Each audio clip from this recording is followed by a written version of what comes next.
السلام علیکم اسٹوڈنٹس آج ہم 9th کلاس کا سبق نمبر 4 شاعروں کے لطیفے پڑھ رہے ہیں۔ ہم پچھلے لیسن میں ہم نے 2-3 واقعے پڑھ لیے ہیں جس میں واقعات بیان کیے گئے ہیں۔ تو پیج نمبر 22 پہ 22 پہ ہم پہنچے ہیں، تو ہم نے یہاں سے سٹارٹ کرنا ہے۔ تو ہم یہ اشعار سے سٹارٹ کرتے ہیں کہ اس زلف پہ پھپتی شب دجور کی سوجی، کہ تمہاری جو اس کے جو بال ہیں، اس کی بالوں کی خوبصورتی کی سجاوٹ ایسی ہے کہ جیسے اندھیری کوئی تاریک رات ہو، بالکل تاریک رات ہو، یعنی کہ اس کے بالوں کی جو بلیک پن ہے، کالا پن ہے، جو اس کا حسن ہے، وہ ایک تاریکی رات کی مانند ہے۔ تو سید انشاء نے فوراً کہا اندھے کو اندھیرے میں بہت دور کی سوجی، کہ اس اندھے کو جو تھے وہ ذرا کم دکھتے تھے، تو اندھے کو اندھیرے میں یعنی کہ اس اندھے بندے کو اندھیرے کے اندر بہت دور کی سوجی ہوئی ہے۔ جرت ہنس پڑے اور اپنی لکڑی اٹھا کر مارنے کو دوڑے۔ دیر تک سید انشاء آگے آگے بھاگتے پھرے اور یہ پیچھے پیچھے ٹٹولتے پھرے۔ وہ آگے آگے بھاگتے رہے اور وہ اس کو ڈھونڈتے رہے۔ اب ہم 4 پہ پہنچتے ہیں۔ ایک مشاعرے میں شیخ امام بخش ناسخ ایسے وقت پہنچے کہ جلسہ ختم ہو چکا تھا۔ مشاعرہ ایسی محفل جس میں شاعر حضرات بیٹھیں اور اشعار پیش کریں، کہ تمام لوگ جو ہیں وہ وہاں پہ اشعار بیان کریں اپنے۔ اسے کہتے ہیں مشاعرہ میں شیخ امام بخش ناسخ ایسے وقت پہنچے جب جلسہ ختم ہو چکا تھا۔ تب کیا ہوا؟ تب مگر خواجہ حیدر علی آتش وغیرہ چند شعراء ابھی موجود تھے۔ تو وہاں پہ کافی لوگ جا چکے تھے، مگر خواجہ حیدر علی آتش وغیرہ بھی چند شعراء یعنی کہ چند جو شاعر حضرات تھے وہ ابھی موجود تھے۔ یہ جا کر بیٹھے، وہاں پر جا کر بیٹھ گئے۔ تعظیم رسمی اور مجاز پرسی کے بعد، تعظیم رسمی طور پر جو تعظیم کی جائے، اور مزاج پرسی یعنی کہ مزاج کے متعلق پوچھنا، طبیعت کے متعلق پوچھنا کے بعد جناب خواجہ صاحب مشاعرہ ہو چکا۔ کہا کہ خواجہ صاحب مشاعرہ تو ہو چکا، کہ خواجہ صاحب مشاعرہ ہو چکا۔ انہوں نے کہا کہ سب کو آپ کا اشتیاق رہا، یعنی کہ سب کو آپ کی طلب رہی، آپ کا شوق رہا کہ آپ بھی آتے اور شعر کہتے۔ تو شیخ صاحب نے کیا کہا؟ شیخ امام بخش صاحب نے کیا کہا؟ یہ مطلب پڑھا: جو خاص ہیں وہ شریک گروہ عام نہیں، شمار دانہ تسبیح میں امام نہیں۔ جو خاص ہیں وہ شریک گروہ عام نہیں، شمار دانہ تسبیح میں امام نہیں۔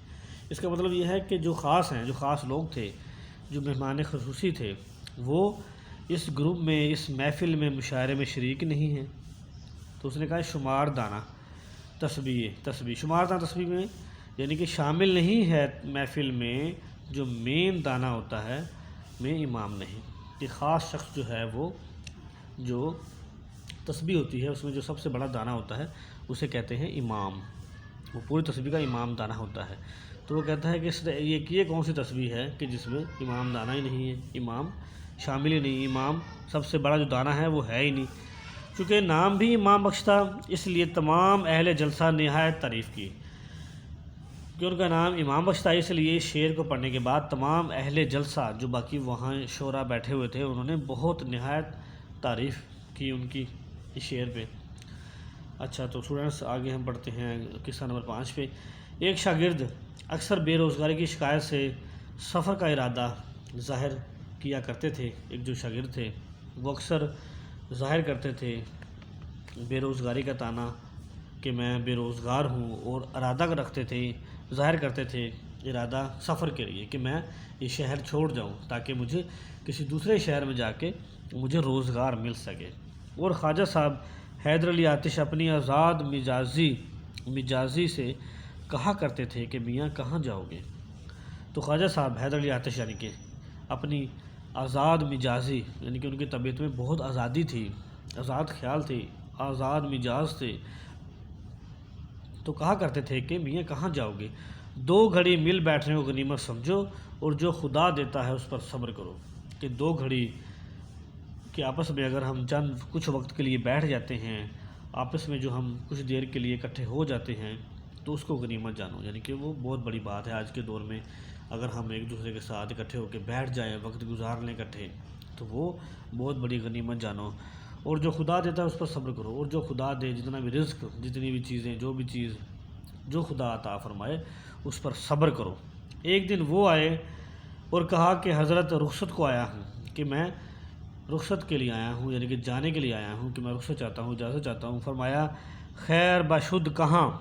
اس نے کہا خیریت ہو، کہاں جاتے ہو؟ مطلب خیر باشد اس کا مطلب ہے خیریت ہو، یہ فارسی کا لفظ ہے، اس کا مطلب خیریت ہو، کہ کہاں جاتے ہو؟